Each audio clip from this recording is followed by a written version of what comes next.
जय श्री गुरुदेव। सर्वेभ्यः संस्कृतोत्सवस्य शुभाशयाः। अहम् अस्मि विदात्री। अहम् इदानीं संस्कृतभाषायाः महत्त्वं वक्तुमिच्छामि। भाषासु मुख्या मधुरा दिव्या गीर्वाणभारती इति उक्त्यनुसारं संस्कृतं देववाणी, सुरभारती, गीर्वाणवाणी इत्यादि नामाभिः व्यवह्रियते। विश्वस्य सर्वासु भाषासु संस्कृतभाषा अतिप्राचीनतमा, परिष्कृततमा च विद्यते।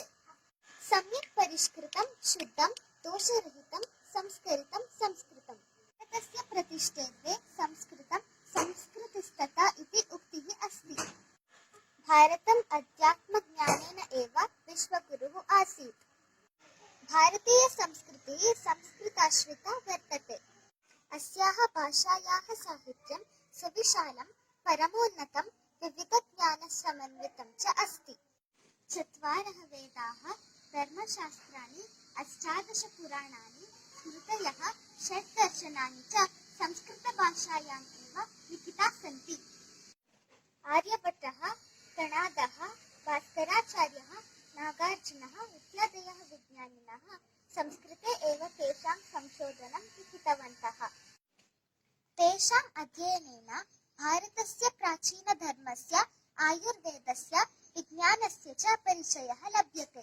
कालिदास, बाण, भासादयः कवयः संस्कृते एव मनोहरकाव्यानि रचितवन्तः। संस्कृतमेव सा भाषा यस्यां यत् लिख्यते तदेव पठ्यते। संस्कृतभाषायाः यादृशं सदृढं सुभद्रं व्याकरणं वर्तते, तादृशं व्याकरणं कुत्रापि नास्ति। आचार्यपाणिनिना लिखितस्य अष्टाध्यायी इति ग्रन्थस्य साहाय्येन भाषावगमनं सुकरं भवति। प्रत्येकभारतीयभाषाणाम् अधिकाः शब्दाः संस्कृतशब्दाः एव सन्ति। अत एव उक्तं सर्वासां भारतीयभाषाणां जननी संस्कृतम् इति। वसुदेवकुटुम्बकं, सत्यमेव जयते, मातृदेवो भव, पितृदेवो भव, सर्वे भवन्तु सुखिनः इत्यादीनि वाक्यानि अस्माकं हृदयवैशाल्यं प्रकटयन्ति। अखण्डभारतस्य विश्वमानवत्वस्य च कल्पना संस्कृतज्ञानेनैव भवति। एषा भाषा अतीव सरला, मधुरा च अस्ति।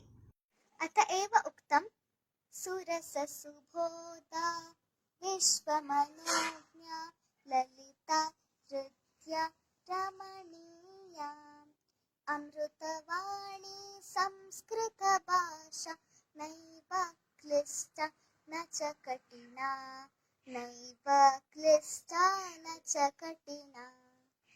धन्यवादः। वन्दे संस्कृतमातरम्।